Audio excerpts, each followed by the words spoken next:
What up? Good morning, good afternoon, good evening. I'm your boy Drew, host of Option Forward. Always joined by the other half of the show, GQ Nesto. How you doing today? What it do? I'm doing well. In the city of dreams? City of dreams. For sure. And we doing a kind of like a part 2 with the homies again. My day ones from high school to now. Dave and Sandman. DC, how you doing today? Doing very well. What's up, Drew? What up? Option Forward. And Sandman, how you doing today? Man, I'm doing fantastic, man. Glad to be back with OG Nesto and Drew. Wow, that's what's up. For sure. Did y'all run into some traffic? I was good. You was on time, man. You was on time. Was somebody a little late? I'm telling you, the people that know me who's going to be listening, watching this, going to be blown away. Yeah. I was on time. You was on time? All right. Cool. Dave, did you have any traffic or anything? No? Nah, but I was in and out that diamond lane solo. I was doing my best. Stop watching the clock, Drew. Now, what I'm not But we wanted to do kind of like a follow-up. We got like a lot of good feedback from the episode that we did and how we was talking about, you know, the parenting challenges from a male perspective. Oftentimes, in my opinion, you hear the female side, you know, and I think it's some good dads, some good fathers out there in the world, and our voices should be heard as well. You know what I'm saying? But let's jump right into it, though. Like, do you guys feel that parenting becomes easier as your child becomes older? Absolutely. It should, you know, because if you have all these years to build a relationship and be where you want to be, it shouldn't be harder as you get older. You still pray for them. You still, you know, feel their hurt and everything like that. But it comes to a point where you let go, and that's their life. And hopefully what we did in these past 18, 19 years will lead on. There goes your deductible. But you don't think like with the climate that we live today, you know what I'm saying? Because, you know, 18, might as well say 20 years ago, things were a little bit different. Mm-hmm. You know what I'm saying? Right now, it's kind of like, man, it's like Wild Wild West out here. So you still like, you thought you was over something or you got over something, but like, yo, it just reared this ugly head, like 2022 style. I think, man, I can't speak for everybody, but you would think that it would get easier as they got older, and it was kind of like you almost dictated everything they did. Yeah. You kind of like told them what to do and you watched how they reacted. But as my kids are getting older in their teenagers years, I'm looking at the way they communicate. And it's like, I don't know if COVID had an effect on them, but they're less social. And that communication that I need when I want to know how they feel about certain things or how they communicate with their friends or what's going on in their life, teachers, friends, and things like that, it's just harder to get something out of them. And it's like that communication barrier is becoming what's hard for me right now as they get older. Have you tried communicating through text? No, I'm serious. Like, what if they open up? You know, it's just like you can be like, they always talk about social media. People hide behind social media platforms and they can say whatever they want to say because you can't see them physically, see them or touch them. How you gonna talk with emojis, man? I don't know, man. No, but I think like maybe it might work. You know what I'm saying? Send your son or your daughter a text. And it's funny you say that because, I mean, so my daughter has a phone and I try to communicate through that. And it's like, well, my daughter has a phone. Make sure you communicate. Make sure you send a text, see how she's doing throughout the day. My son doesn't have a phone because we didn't feel he was responsible enough for it yet. You know, I think the first time he had a phone, he came home with a fight that he saw. Like, all right, that's what we done with the phone now, right? Like, let me take that real quick because I didn't want the noise and the drama. But that communication and you know, maybe texting him, and that's a good idea. I'm gonna try that once he gets his phone back. But do you think you're overprotective? Me personally, yes. And the bad part about that is I felt like I was like, my parents were overprotective, shelter kind of. So I wanted to go away from that. So I'm less, I guess, sheltering over the kids. But you know, just kind of like not letting your kids out into that world and having that influence be hard or, more bearing down than yours. That influence is hard to do as far as letting them out there. So, yeah, kind of sheltering them and keeping your eyes on everything they do. But it's like at some point you got to let them out and see if your parenting was on that level. You know what I mean? Bro, he let the stroller out there like at the Laker game. Like, what you mean? Like, overprotected. He let the baby. I felt bad. I was like, where's the baby? Like, can she join? I don't know, man. What about you, Sam, man? I think we'd have to define what some would say was overprotective. Sometimes you are just caring for your child enough to make hard decisions that they don't enjoy, but you're doing what's best for them. So is that overprotective? You know what I mean? Like, I don't know. I guess we'd have to define that. But I mean, you do have to at least let them know that there's a world outside of what's in this household and how we were raised. So you got to kind of let them out a little bit. I guess it'd be your child, you know, for you to determine how much and what they can accept. Yeah. But what if he was like a good violin player? Like, would you protect his hands like more than like if he was just like a regular kid? You know what I mean? Like if he had talents, would it change your level of protectiveness like against your child? Like, now you can never let what God has called them to be. You can't stand in the way of that, right? So if they have a gift. And it takes being in the outside world. I mean, you have to monitor it, but you have to allow that child to fly. Like, but you can't lie to yourself because I know some of them. You're like, bro, he's gonna be a good party animal. I mean, like he's gonna turn up, he's gonna light up the crowd. But you know what I mean? And then there's this one that he's like, oh, he's a good reader, or he's going to the math Olympics. I mean, I think those are those are the two types of things that you got to keep it real. Like, well, you got to know your child. You know what I mean? So it's like I think at some point, some of them, because I ain't gonna lie, man. Like after I think I have a lot of siblings, but like I'm the baby, so at some point they didn't care. It's just like do what you think is best. You know what I mean? You raised yourself. Yeah, like I just feel like you know what I mean. Some of them, you think that was wrong? Do you think? No, not at all. Because I just feel like. There's I always say this, there's a sheep and there's a wolf. My dad knew he was like, he's a wolf. I mean, he's like, people got to worry about him, not, the other way around. You know what I mean? Like, I just think it's sometimes you can't lie to yourself. You know what I mean? Like, not all sperm is gonna be perfect. You know what I mean? Like, just do it. I'm just saying. Like, we're referring to him now. It's hard though. So my son, I consider athletic, right? My daughter's athletic, and they play sports. And so when they're trying to choose their friends, you're like, well, what is he doing? Is he playing sports? Is he out there doing practice? Like, what's he doing with his life? He doesn't play sports. He just, video games. I'm like, well, I don't want you to do. So how you're choosing your friends matters to me. What your friends are doing with their extracurricular, that all plays a factor in, how you letting your kids out there and how they're choosing their friends. And we mention it to them, but at the end of the day, they're going to make their friends. So who are you attracted to? And not in that way, just like as far as like who you want to be around. And that's, what we want to hope our influence did a good job at.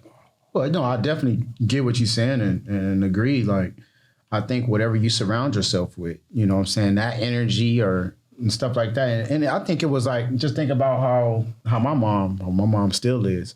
If I had a friend in high school, bro. Yeah, no, I'm talking about like as far as her checking up on the people I'm hanging around. Yeah. You know what I'm saying? She'd be like, hey, what church they go to? Like, not even what's her name, what church you go to. You know what I'm saying? Like, and that was like key. So at least, you can fall asleep on the bench, the whole service, but at least you in the right place. So some of that got to be seeping in, you know what I'm saying? So you should have some type of values and morals, you know what I'm saying? So that's where I'm going with that. So of course my mom protected, bro. She on me. Shut down this podcast like twice.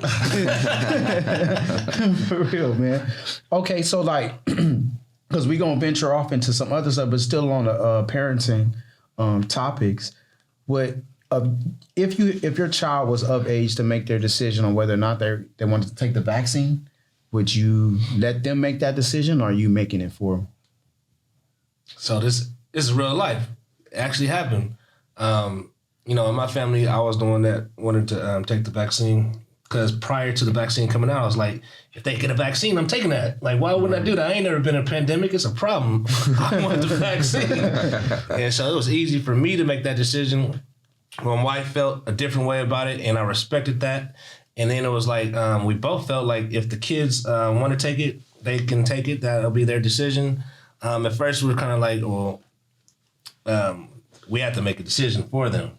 And so my oldest, he wanted to do it. He got his. My daughter got hers. And my youngest, he's kind of like in the limbo. But, it wasn't a forced decision. I think at the end of the day, my kids were old enough to kind of like decide if they wanted to. I told them to do their own research. I did mine. And I still respect either side of how you feel about the vaccine because, we've all never been here before. So, but how old is old enough to make that decision? I think once you could understand the material that you're getting as far as looking up the information and, gather your own thoughts on it. Bro, a toddler can get on Wikipedia. I mean, they advance. They build different. You know what I mean? Hey, they call them COVID babies. Yeah. They like Spider-Man jumping off the refrigerators and stuff. But, I think, you got to put an age, bro. All right, so I would say like 13, 14. Okay. It's a good age where you could like figure out what you want to do with the vaccine. What about you, Sam, man? I know you beyond that point, but if you had to go back. I absolutely agree with what DC said. Probably about 13. You're a child, right? But I mean, if they're at a maturity level to where it's just like, hey, man, it's on you. I'm going to fully respect whatever they want. Like, that's their body. Okay. All right, cool. Hey, so on, I think and we already passed that point, but I think on March 7th, New York City, like they was going to lift their mandates to be fully vaccinated. So everybody was like, oh, man, the Brooklyn Nets, they coming back. You know what I'm saying? Because Kyrie going to be able to play at home. But it's like a catch-22 with that because it's the NBA and it's a private organization. Private organization employees have to be vaccinated, right? So he can't play at home.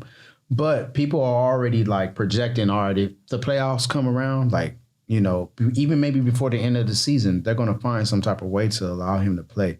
And we all know that he's against the vaccine. And so what kind of message do you think that sends to everybody? Because, this is a debatable topic all day, whether I'm going to take the vaccine or not. If he's allowed to earn a living, playing at home, jumping through hoops, what message do you think that sends to the public?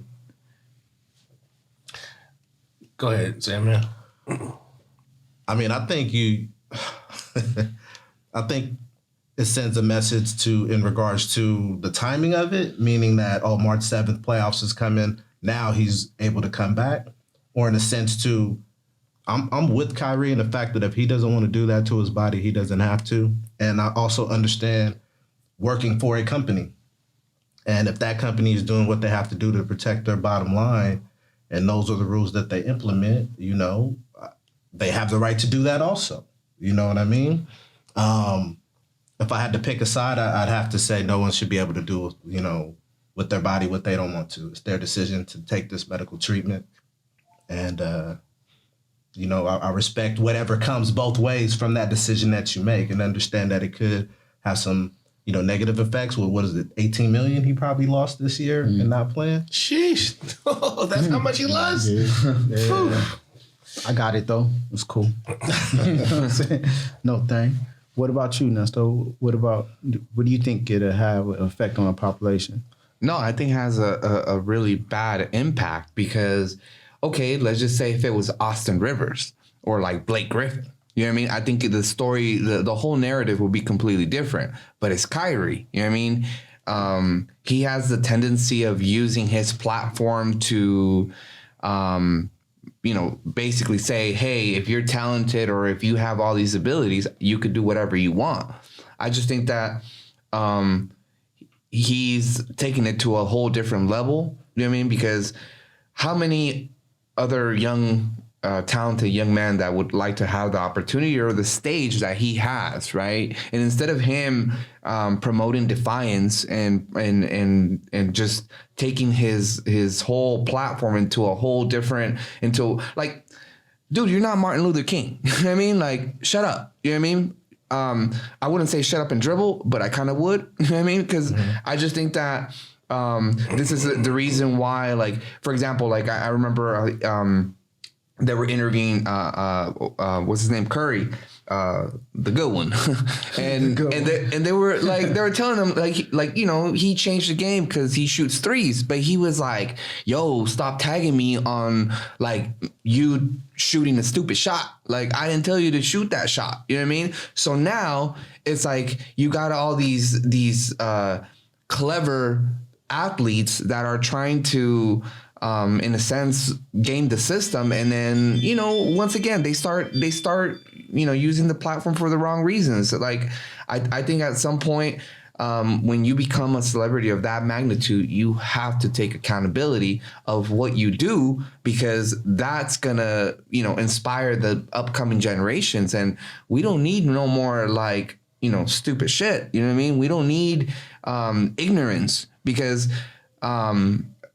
if we're talking about COVID, you know what I mean? Like, once again, you know, I almost died, you know what I mean? But like, I believe in it. It's real, you know what I mean? And I just think that for his personal reasons, like, bro, there's people out there that have to take the vaccine because of medical reasons, or you don't know how it's going to project on their body. So you promoting that just because you're an athlete, just because you got somebody that's going to cook for you, like, I got sick, I had to figure out how to do my cup of noodles. You know what I mean? He gets sick, he's going to have people coming to him and serving to him. So not everybody has that luxury. So with that being said, like, dude, cut the shit. You know what I mean? Like, that's my take. What about you, DC?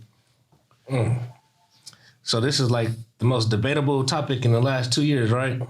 And so like I said, I felt like the vaccine was something that I agreed with. But to each his own. Like, I didn't agree with Kyrie, but I respected his stance on it. And it's like one of those things where you do say shut up and dribble, right? But then you got to look at what point does someone stand up for their right? And he has a right to you know, not believe in taking the vaccine. And I felt that the Brooklyn Nets and whatever they were doing as far as making up the rules on him playing abroad but not playing at home, it's going to bite them, you know what I mean?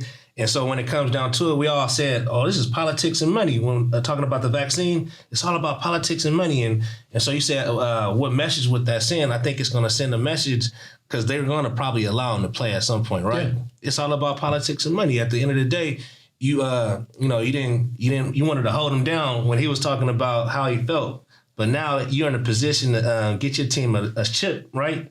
You may let him play, and that's going to send a way wrong message. But we've seen it before in politics and money right now. We've seen it. So, you know, with CDC going back and forth with the mask mandates and, you know, just talking about the vaccine in general. So I would say, like, Kyrie, he has a right to do it. I respected it. I didn't like it, but I respected it, you know, because I didn't agree with it. So at the end of the day, somebody had to stand up. And, you know, if it's Kyrie, it's Kyrie. Maybe he's that voice of the NBA. On either side that you felt, you know, you might take different sides, but at the end of the day, somebody stood up, and it was Kyrie. Sure. Could have been Bron. How would it have been if it was Bron saying all the things Kyrie said? Would it have been different? Oh, for sure. No, I think it probably would have had the same outcome, because people was upset. I don't think it would have been the same if it was Bron. Really? Yeah. I don't think LeBron can get away with anything, though. I don't think they give him a pass. I think they're more harder on him than, like, almost to any athlete, in my opinion. Like, LeBron is always scrutinized, man, for everything. But at this point, can we not say what's happening in that state is excessive? Because it's not happening with any other team whose player is unvaxxed. Right. It's happening with New York, and he just happens to play there. So if he's talking negatively about it, or, you know, pushing people away from it, that's one thing. But if he's just like, I'm just not gonna do it, y'all. Like, if that's just what his stance is, and he's not, you know, putting any BS out there, I'm okay with it. For sure. Hey, but you know what? Like, what I was telling you the other day, like, later on, don't complain when they trying to, like, force you to play injured. You know what I mean? Don't complain, because, you know, them top dogs, they ain't gonna just take that loss. You know what I mean? Because that's ticket sales, all that. Like, later on, don't say that your contract is not enough when you're costing, like, a huge loss to the organization. You know what I mean? When you're just supposed to be out there and just, like, ride with it. I mean, I think if LeBron would have done it, I think he would probably be so pressured to actually do it so quick that like in a heartbeat, you know what I mean? Like, I don't know. I just feel like it's bullshit because like they talk about like, oh, the NFL does this, you know, Antonio Brown going out there and saying all this, that, you know, the NFL is like a slave ship and all these things, right? So, okay, what are you doing to make things better? You, like, it's been 2 years, right? His stand, what did it do for the world? Like, nobody, yeah, like Kyrie stand, like, what did he, like, he didn't take it for 2 years. All he did was lose money and the organization lost money. But it didn't create no, like, let's listen to Kyrie. You know what I mean? Like, it didn't do anything. No, I'm pretty sure he has inspired a lot of people, though, especially those who and they're dead on that you know side. I mean? On that side of the spectrum, they're gonna be dead. He gave, so there's always going to be a few people that feel a certain way in a group, right? And there's always one person that either decides to speak up or not. And he gave probably voice to that one person at that school that didn't want to agree with it, that, you know, whatever group they were in, it gave somebody a voice like, all right, cool, at least Kyrie doing it, you know what I mean? What's wrong? But is he a doctor? I'm just saying, does he know medical terms? He dribbles for a living. Man, that don't mean he's not intelligent, bro. He can't do his own research. I mean, bro. I'm just saying, like, I'm pretty sure all his like PE teacher, math, all of them pass him, like when he was in high school, you know what I mean? Like, I don't think he attended to all his classes, just saying. Come on, you don't know that. Google man. don't count.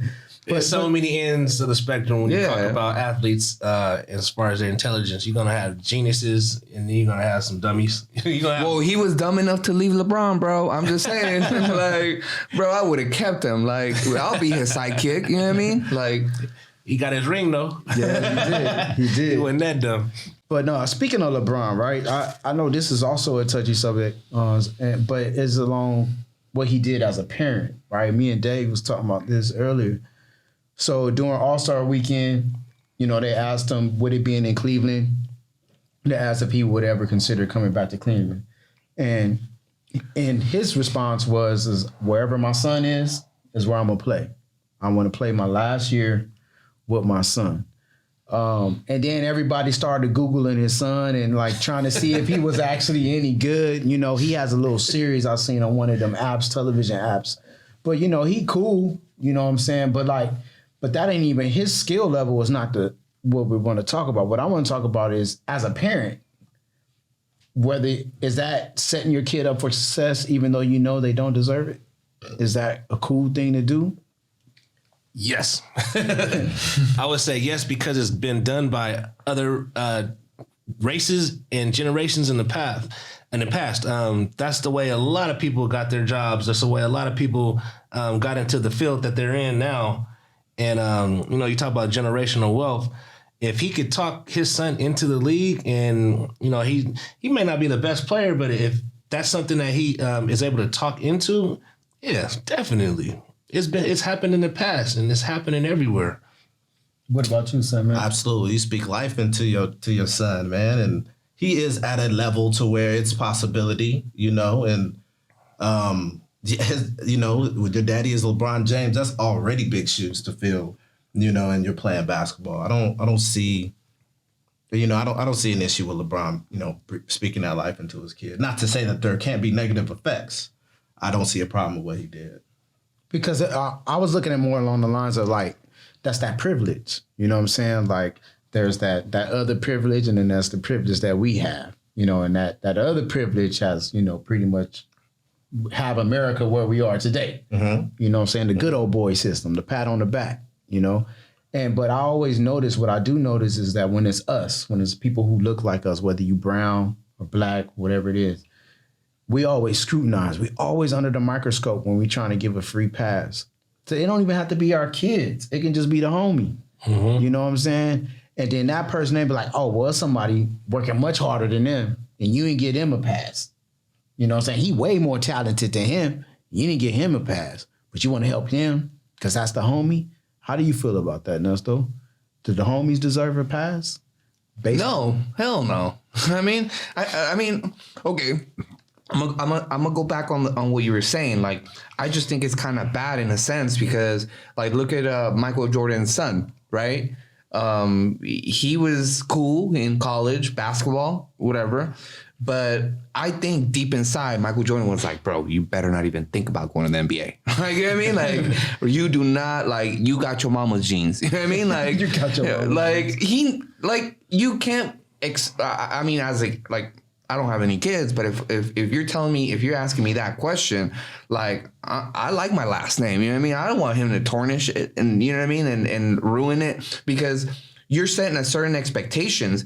And if your kid doesn't meet them, he just don't got it. He might be a good reader. You know what I mean? Keep him that. Like, just stir him away from him being disappointed, the fact that he can't live up to those shoes. You know what I mean? So I just think that, going back to the whole question is like, you know, your homies is cool and everything, but at the end of the day, like, can you respect their work ethic? You know what I mean? Can you respect the intensity they put into things?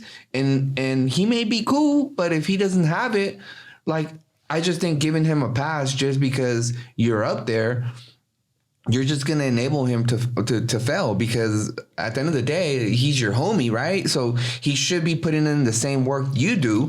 So you guys should be having the same conversation of level of success, right? If that's a homie, you know what I mean? He might be good behind the scenes. You can give him a pass in that sense, but not like on the same level that, you know, that you're at. Like, hell no. Like, you're it's not helping anybody. And then you're just looking dumb. You know what I mean? Your referral sucks, you know? But you don't think you have that point of view because you don't have any children at this point? It's just you. So you have that lone wolf mentality. All you have to do is worry about taking care of yourself. Because like, think about like with your parents, like, shouldn't your sacrifices benefit your children, your offspring, your family? You know what I'm saying? That's why we sacrifice. We do the things we do. Maybe it may not become as lucrative or financial or educational, but it's like setting an example. Yeah, but I mean, I don't think it has to do with, I mean, okay, if your kid was a criminal, right? Or if he was out there, like, you know, going to schools and shooting up everybody, and not to, you know, like, talk bad about those situations, but if that was that situation where I had to do that, like, I gave you life, I'll take it away from you. You know what I mean? I would rather kill you than somebody else kill you. You know what I mean? I just think it comes to the point where it is what it is. Like, you just can't sugarcoat it. You're not doing anybody no good. And at the end of the day, it's like you're not putting out there the best in you. Well, whether it's, you know, your son or whatever you're putting out in the universe, like, you're not contributing. You're being a liability. I mean, it's harsh, but I just think that, hey, you might have just dropped them off at the fire station. You know what I mean? Like, the fire station. Just saying. So what about you, Dave? What do you think about, like, you make the sacrifices, you work hard, you put these hours in, so the ones that you love can benefit? I think that at the end of the day, you still have to put the work in. I'm not going to bring you on if I know that you won't work hard at it. So you still got to put your strong foot forward, because, like you said, I don't want to have a bad referral. This is like, you know, where you work right now. Would you refer this homie over that one? You know, I've been asking him for a job for the longest, bro. He wouldn't even try to refer me, bro. Because you got your mama's jeans. Shit. Like, damn. No, but so he's supposed to be able to, you know, bring his friends through and be a lucrative situation for somebody to be able to bring whoever he wants to bring in. Of course, it's like Tyler Perry. He could bring everybody in Atlanta up into his studio and bless all kind of people, families, and why shouldn't he? Like you said, or like somebody said, that if you have the opportunity, you got to do it. It's been done in the past, and that's how other races have grown to the level they're at. You know, we talk about privilege; it hasn't been in our favor. So at some point, we have to turn. You know what I mean? We have to turn the history around and start building up what we can within our generation. That Sandman. Yeah, again, Dave is 1,000 on this one. I mean, if obviously you don't put people in a position that you know that they can't handle, but I mean,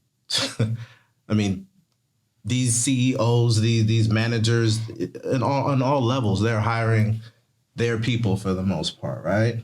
So when we start to do it, I don't see what's an issue with that, as long as they're qualified to do the job.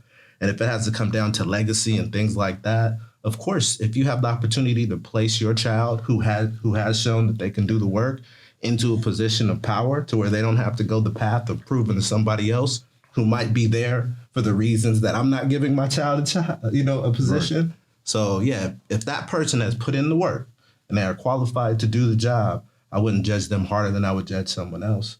Actually, if it's a tie or even if it's close, we're pushing ours forward. My son is coming right now. Absolutely. All right, and let's switch it up, right? We're talking about culture, and we're talking about races of people. Do you guys consider being Black a culture or a race, or is it a combination of both? You can't be Black without being part of the culture in some way or fashion. And then it's like a stigma sometimes when you talk about culture, is this person part of the culture or is he not part of the culture because of this and that? You know what I mean? At the end of the day, culture is going to affect you in some way. Your race is your race, but the culture is like what you've been brought up on, what you've seen, what we represent, right? So I think just being Black makes you automatically part of the culture in some way or fashion. For sure. What about you, Nesto? I know we speaking about the Hispanic culture though, but do you think that that like the brown culture, you know what I'm saying? Are you identifying it as a race or it's just a lifestyle? I would say the culture. I'll say the culture. I just think that, especially being Mexican, I think it's either you're not Mexican enough or you're too Mexican. So it's a little different because the way our culture is it's like it focuses on how in tune are you, or how do you know certain things about a culture, you know what I mean? And if you don't know that, they're gonna lynch you, you know what I mean? So it's like, I was born in Mexico, and when I go to Mexico, I'm considered an outsider, you know what I mean? Because I don't know the culture, I'm not Mexican enough, especially like not saying the proper vocabulary, especially in our language and all that. So it's a little different, you know what I mean? Like, I don't know. I just think that we live in this world where, for some reason, race is so important. You know what I mean? Like, for work, sometimes I got to ask this weird question, like, what do you consider yourself? White, Mexican, blah, blah, blah, all these things.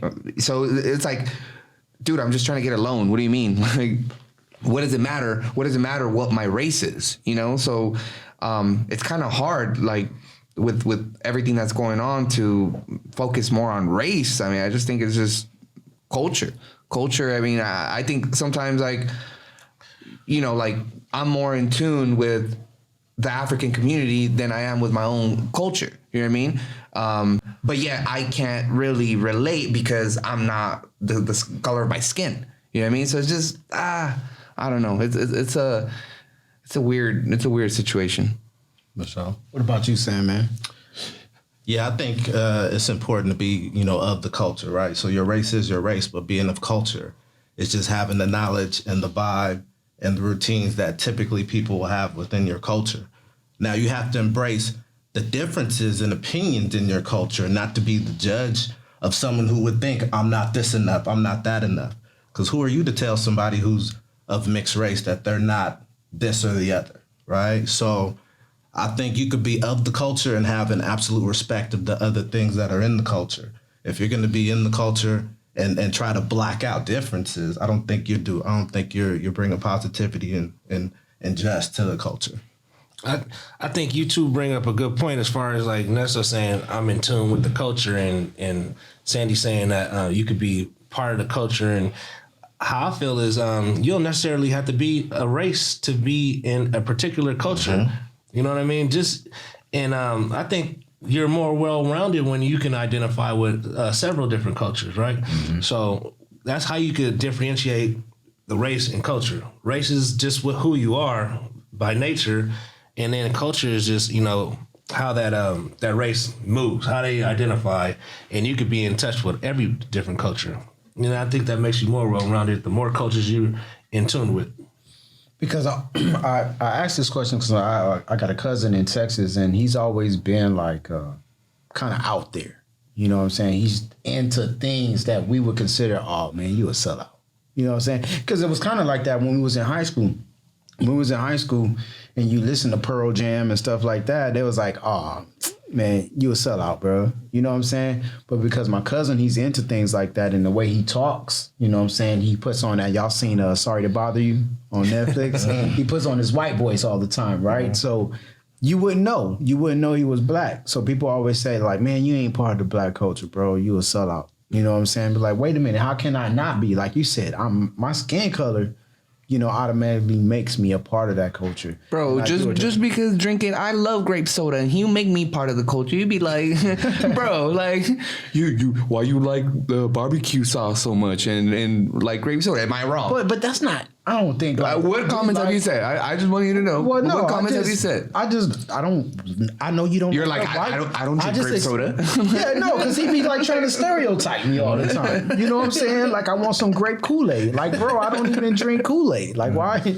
Like, I mean, I ain't drank Kool-Aid in years. You know what I'm saying? Like, dude, like, don't ask me about Kool-Aid. Yeah, it's like the whole chicken concept. Are you hungry? Oh, would you want some chicken? Like, bro, like, dude, don't everybody eat chicken? Yeah. You know what I'm saying? Like he said, like it's cool if you can be well-rounded, and he kicking with a lot of like Middle Eastern, you know what I'm saying, people. And, of course he's Hispanic, you know what I'm saying? I'm African American. So like every time we go to a restaurant, whether it's a soul food, a Hispanic spot, or we going to an Indian spot, it's all chicken. It's just seasoned. You know what I'm saying? It's just seasoned differently. Like, so it's funny to me that people still to this day, oh, you want some chicken? Or he'll try to be funny sometimes, like, oh man, you love watermelon. Like, bro, y'all people love watermelon too, bro. Like, y'all just put the little chili powder on it. You know Tahini. You know what I'm saying? Like, what are you talking about, man? But like, well, also, like, why do you guys think, whenever it's, I don't want to say whenever because it doesn't happen all the time, but it happens often. Like, say, for instance, someone trying to create their business. It's a black-owned business. And they put their product out in the market. They open up their store doors or whatever. And then as soon as somebody that looks like them is not agreeing with or doesn't like the quality of it or doesn't like the flavor of it, man, we will like grind somebody into the ground without even hesitation. Why do you think we lack the support in our community, in the black or even the black and brown community, dude? It's just like, I don't get why we just don't come together as a collective.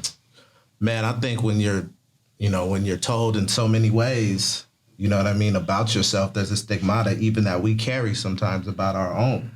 And it's time to, get up out of that and support, because it feels like every other supports their own. Every other has this town in this area or a strip of this in their area. So, I mean, from what we bring into the economy, if we were to go ahead and support our own, those who are putting in the quality, work and providing quality products, to make sure that we support them just like we support everybody else. Now, again, if that's your style and you want to support, different endeavors or the high fashion, do that. But also don't look down on this because it's not what you perceive to be luxury. For sure. What about you, Tay? I think the biggest point that Sandman made was he said quality. At the end of the day, like if McDonald's sucked like really bad, they wouldn't have like our support, right? So if you want to put out a product, whatever it is, and it's quality, I think you'll get that support. We've seen it in the past, but you can't just put out something like you can't open up soul food spot and chicken sucks. Right. We talking about chicken or something, but at the end of the day, I think quality, like that line Teflon, like the purses and all those things that are coming out right now that they're putting out, it looks quality. I don't know. I haven't bought anything myself yet, But if I was the type that was buying Gucci and Louis, why wouldn't I buy this purse? You know, because it looks like it's quality. And I think the more quality stuff that comes out, it'll get supported. You can't just expect for your race to or anybody to just jump on what you had because of their race if it's not quality. So I think that's the biggest part when we talk about business. Just like any you talk about just food or product. If I was in a loan game, I'm not gonna go do my loan with you if I don't know you're professional and you're gonna get the job done. Just because of your race and we connect by that. At the end of the day, I'm going to whoever's the most professional. So it comes back to the quality, right? The quality of business and how you work, how you move. That's, I think, the biggest part. And if it's a tie, you know. Like I said. I got to go with my people. You know, it breaks the tie. Do you feel that way? Okay. I think I had this problem growing up. Okay. I'm not going to lie. No cap. I think I was very hesitant to work with my own culture, only because one, pride, and two, we grow up with a certain perspective about our culture, right? So, for example, like, oh, you're being hella Mexican, or you're being paisa, or you're being, certain things like that, right? So I think from Mexican community, I think we focus a lot more on our community flaws versus our success. We're already destined for failure only because we're not, our communities, whether it's Black or Mexican, we're not used to being on top, right? So when somebody's doing it, you know what I mean? It's like the first thing we think of is like, they're probably going to do this, you know what I mean? Because the culture is known for this, right?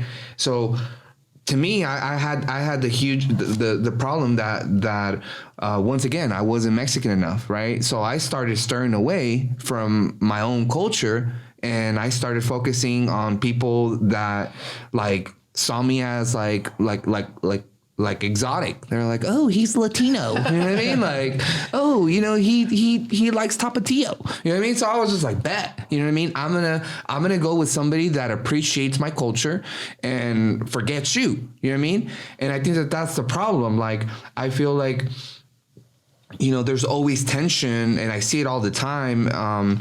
Within our own race, African American and Mexican, where there's a competition, you know what I mean? Instead of putting all our thoughts and ideas in one basket and grow as a culture, you know what I mean? I just think you look at other cultures like, Asians, Indians, primarily, all they focus is on the numbers, and they focus on how are we going to get there. And that's why you see 15 people living in one house. You know what I mean? We have too much pride. Why? Because whatever our past traumas or whatever you want to say. It's not pride. I just need my space. I'm just saying. You need your space, but like an Asian is thinking, "Oh no, you can't say that." Oh well, I mean, I said it, but I'm just saying,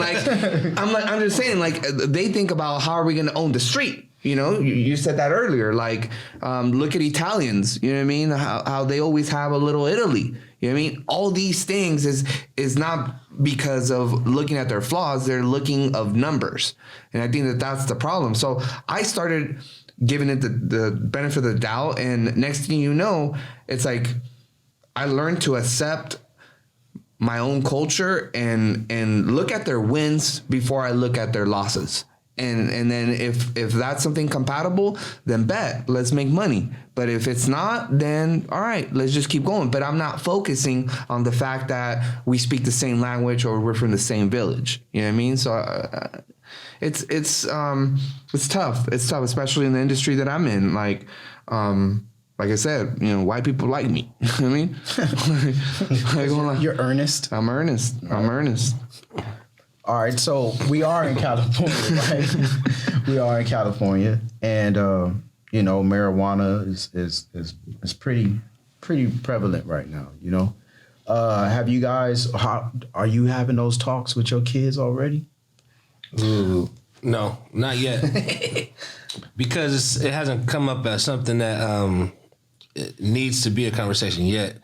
I'll talk about how, like I've been prescribed pain pills, right? Because I had some back issues recently, the last couple of years, and I'm like, damn, should I take all of these pain pills? How they give me all these pain pills and I could just smoke a joint? That's the same thing. How do I have marijuana illegal all these years and it's like something that's natural and can heal pain and just putting it out there like on that level. Because, when we were young, it was just like, oh my God, marijuana. Mm-hmm. And now we see the benefits and economically we see how it's been something that we could benefit from. And the negative stigma just had a long, negative outlook on it, to where it's like hard to bring that conversation on it without those are drugs, or, it's different because that's almost pharmaceutical because, it could be prescribed by doctors, right? And so that conversation is different than, if a kid talks about, hey, have you had a Molly, Dad? We're not talking about ecstasy or cocaine, you know what I mean? Right. But it's still like a kind of sensitive subject because you don't want to, oh yeah, kid, you smoke a joint here and there because it'll do this. You know what I mean? It's like you're young, do what you want to do now. That has nothing to do with like the influences you're hearing on TV or music or, do you first. And don't let anything like try to influence you on that. And, but yeah, it's still like a subject I haven't hit yet. For sure. What about you, Sam? No pun intended. Yeah, I mean, if they're of age, again, you kind of know your child, but I do think that if you're peeping game and you know that it's probably in the circle or, you know what I mean, or it's a possibility that they could be into it, I think it's okay just to have that conversation. Sometimes you got to have those kind of tough conversations. Would you spark? Would you spark with your kid? No. Why? No. I just... You got that good? Nah, man. There's just a certain level of respect that I think needs to be had. Like, we can hang out, but we don't hang out like that. I vibe with my partners. If I'm doing that, I wouldn't vibe with my child on that. For sure. Would you spark with your kid and stuff? If you have one? Probably not. I don't think I could. No? I don't think I could. I just think that, like, I mean, you can't die off weed. The worst thing that's gonna happen, you're gonna be hungry. But I don't think I could. Not necessarily because of the respect, but I just feel like I wouldn't want to, even if they're doing it, like I wouldn't want to support their dependency on that particular substance, whether it's recreation or whatever. I think it's even on the drinking part. You know what I mean? Like, I don't even think I would want to take a shot because you don't need all that. You know what I mean? I think, we were born in a different generation and I think we have our own traumas and we have our own reasons to, like hop on that tequila. But like them, I think they're born with so many opportunities and just impair your vision, your way of like, going through life. I mean, I'm over here trying to do ayahuasca to reset myself, you know what I mean? And not like, depend on something to calm me down, whether it's a drug or a, weed or whatever, or drink. I just think that I would want the best for my kids if I had it. And me encouraging to have codependency on something that I'm personally trying to get rid of, nah, I think I'm cool. All right. Hey, so are your kids into like music and stuff, right? Yeah. All right. What are they into? Is your daughter into BTS or anything like that? BTS, the Korean pop group? Yeah. Oh no. She's not into that, but her interest in music is kind of like a big variety. It can go from hip hop to R&B to some pop to things that I might not listen to. She was just asking me the other day because we went to a Corday concert and I came home and I think the next day I was listening to something. She was like, "Well, when are you going to start listening to jazz or like when is it going to change up?" And I'm thinking like, well, my parents listened to Motown, right? And that was the generation of their music. Hip hop came when I was young. That's our genre of music. So do I have to change genres of music depending on my age? Yeah. Because that was never a genre of music before me. You know what I mean? It happened with me. So now that I'm a certain age, do I have to stop listening to hip hop and now I got to listen to jazz? Yeah. Or does my daughter have to listen to hip hop? And I like for my kids to be well-rounded in music, listen to what they want to listen to. My son plays the piano, so why wouldn't I want him to listen to the great musicians, Mozart and all those cats that, played the piano at a high level to where he respects music in a different way than I did. Hip hop is what I prefer. So they have their own outlook on music, and music is art. It's like how you look at it is in your own eyes. So I'm gonna have my opinion, and they'll have their opinion on music. I hate the new generation of rap. Man, but I'm with you. But then there's some cats that's in the new generation that I love. So it's like, do what you want to do. Pick who you like, and I just hope that you pick the right content. Like, there's a lot of content out there that's like I don't care if this was back in my day, I wouldn't listen to it. I prefer you not to. But that parental guidance. Yeah, because it's like kind of you hinted to it, right? So you listening, you be like, hey, you know what? Give me your earpods or AirPods or whatever. Let me see what you're listening to.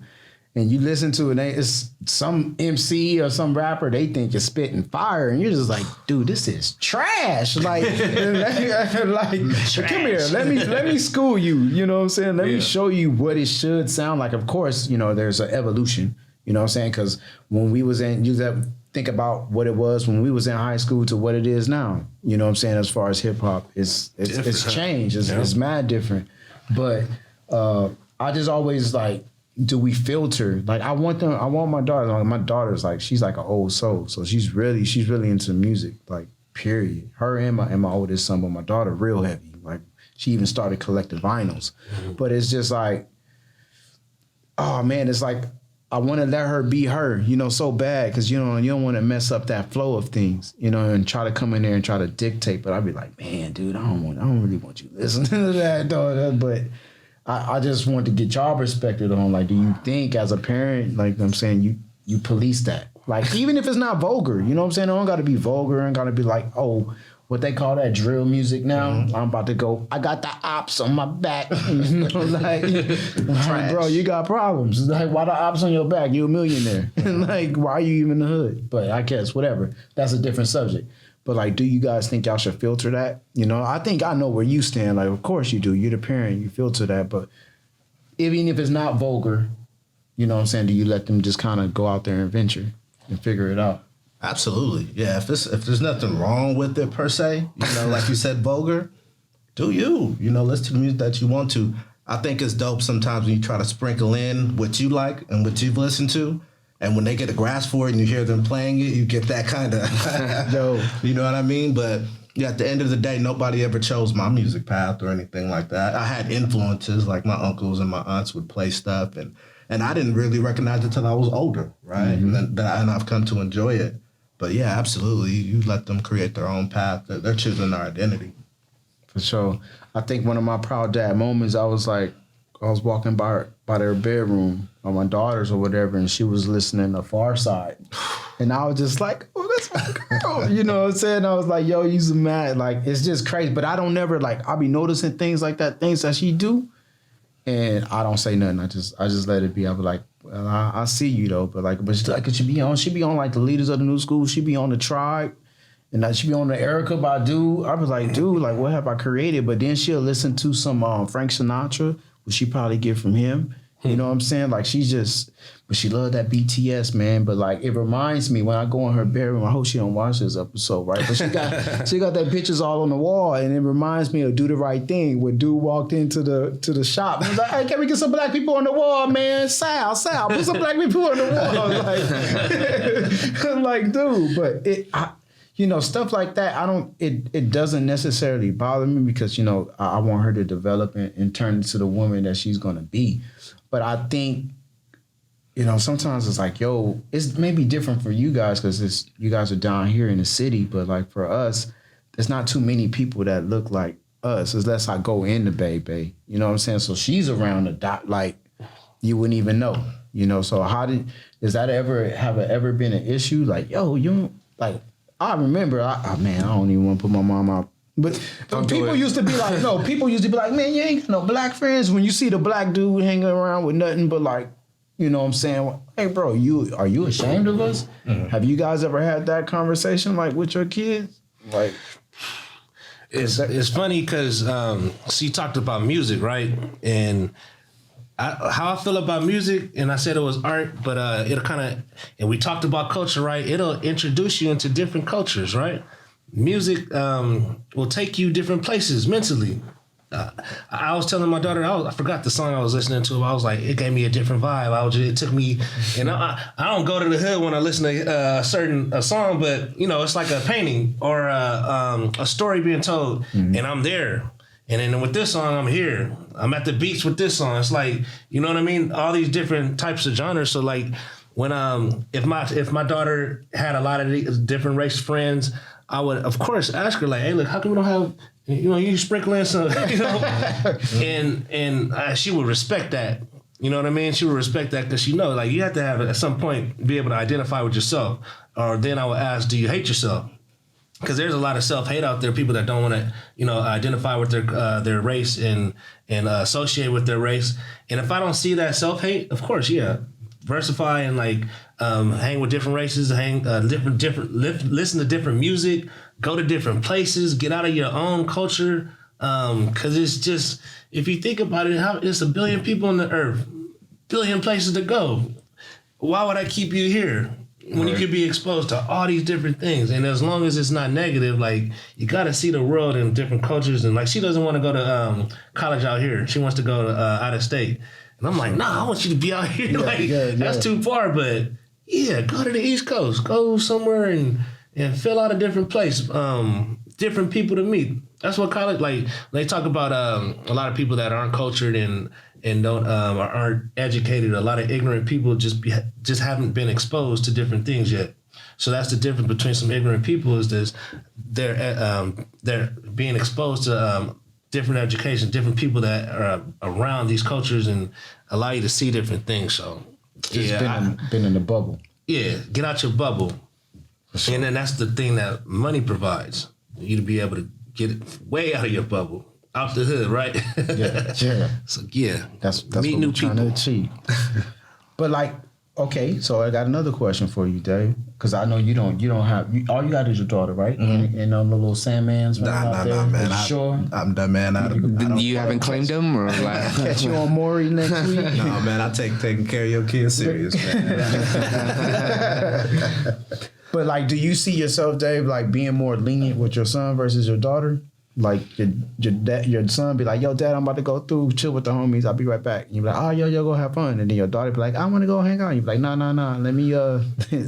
Yeah, I think of course you're gonna be more lenient towards your son, just because you know how you were. You know how you were as a man, as a young man growing up, and the influences that were out there, and what you can handle, and what you think your son can handle, versus having a daughter that you know how you were as a man with women, young ladies out there, and how you influenced them.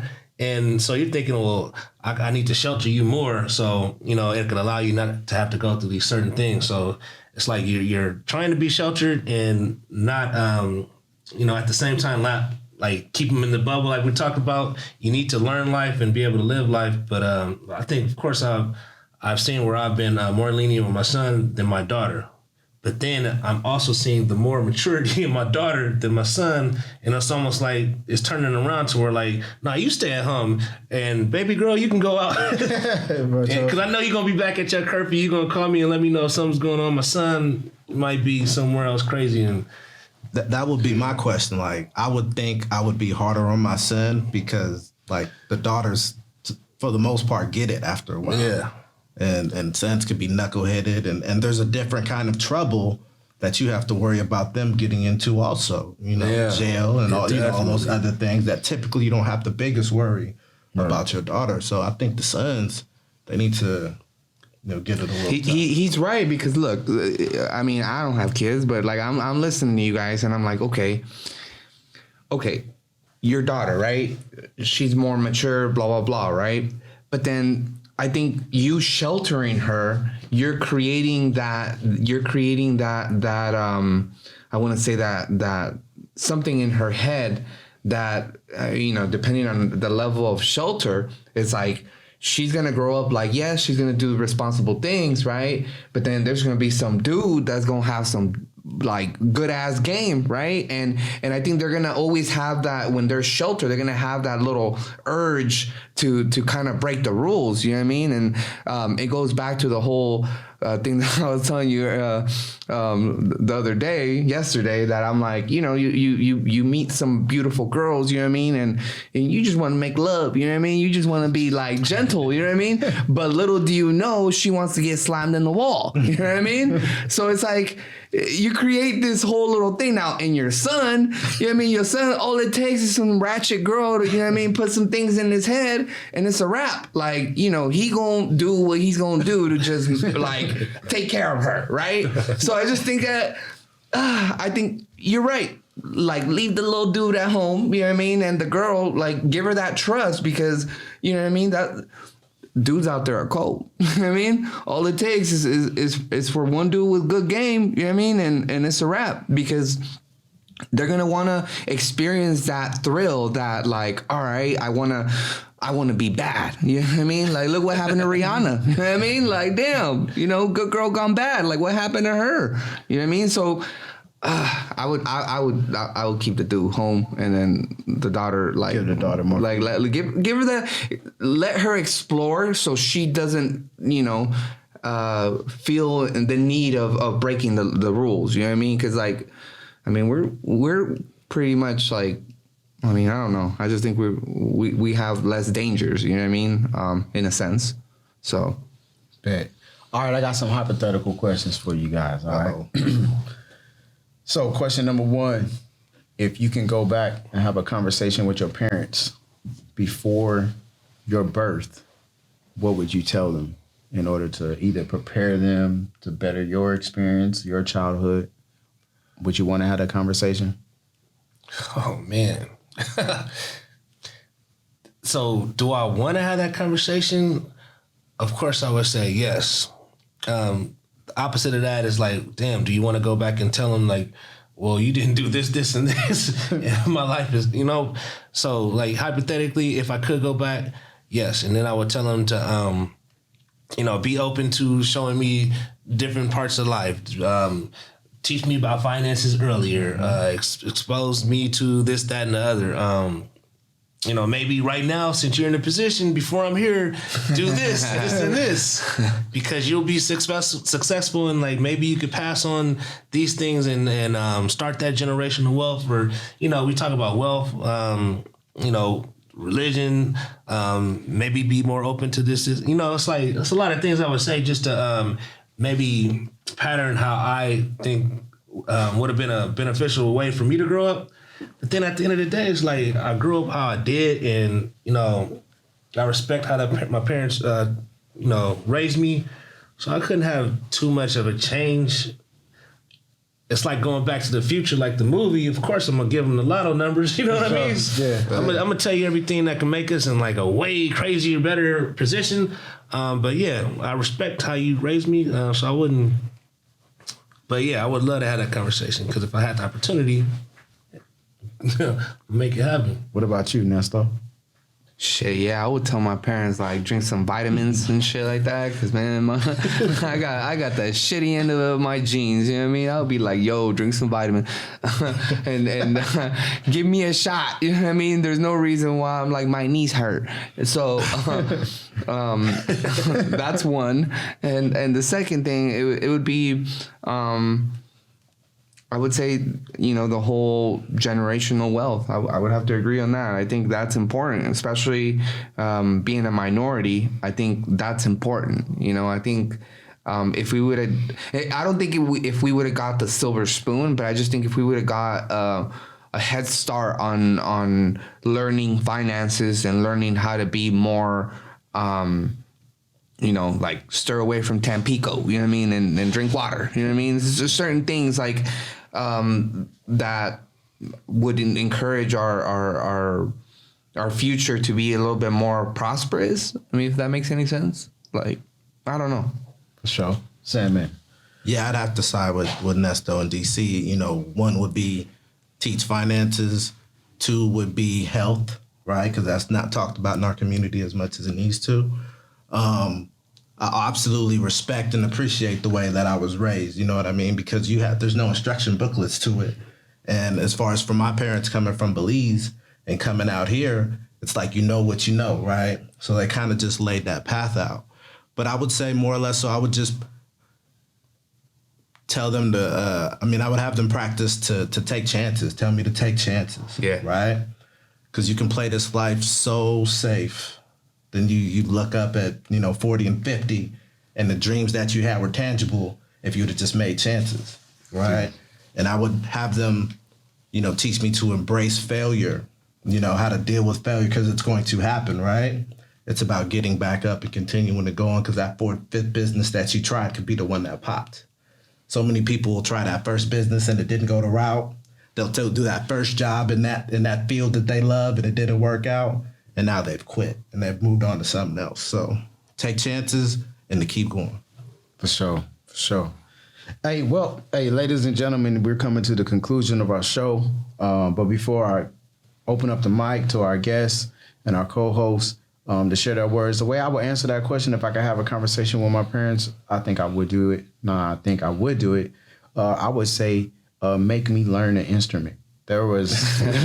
You didn't want to play the flute? Yeah, man. My dad wanted to teach me how to play the piano and all those types of things, but I thought that was nerd stuff, bro. And I love music so much now, and I feel like had I had that understanding and that knowledge, like, dude, I probably would be like a top producer right now. You know what I'm saying? Because it would have led into that. You know what I'm saying? But like that's one of the, and I think just for me, like, instruments in itself, I think it's just it's so beautiful that you can just sit down and do something and express the way you feel. If I'm angry, you know what I'm saying? Maybe I don't want to go smoke. You know what I'm saying? I'm just going to sit down at this piano and just let it all out and let it flow. And I'm very emotional, man, because I'm a Cancer. But that's it. But like, if it was one thing, I would want to go back and tell them, like, yo, like, make me. Because I remember, man, I was crying, fighting tooth and nail, like, Dad, I don't want to learn this. I ain't no nerd.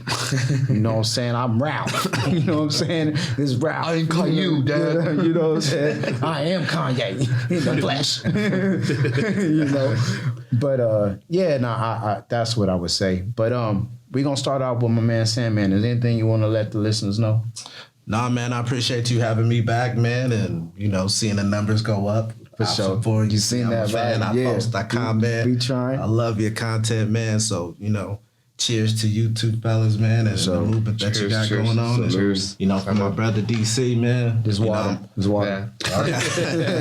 My brother DC, I'm proudly representing, what you got, man. Yeah, definitely. Dave, anything you want to share, you definitely got to plug it. You got to plug it. You know what I'm saying? Yeah, man. Drew and Nesto, thanks for having us back. Option 4, like you said, you guys blowing up, seeing you guys progress really fast, and hope you're ready for it. Yeah, me too. And just to plug, you're rocking the God is Real gear. For sure. Just a little something I thought about me and my brother years ago, and I see a lot of brands coming out, and just want to throw mine out there. We'll have a gear God is Real on IG, and then we'll have the website up in about a month. So you guys tap in, and then thanks again though. For sure. GQ Nesto. Definitely want to say thank you to all our followers. Thank you for the support. Keep watching. We got fire coming on pretty soon. So just thank you. I just think that please follow us on all our social media platforms. You know what I mean? Let us know if you guys are interested in speaking the truth. We're more than welcome to, bring you on our show and let's have this conversation. All right. And as always, Option Forward, we are a collective. All right. So we use our platform to share your platform. You know what I'm saying? It's about you. It's not about us. And we can all grow together and learn together. But I'm your boy, Drew. We are Option Forward. We out. Peace.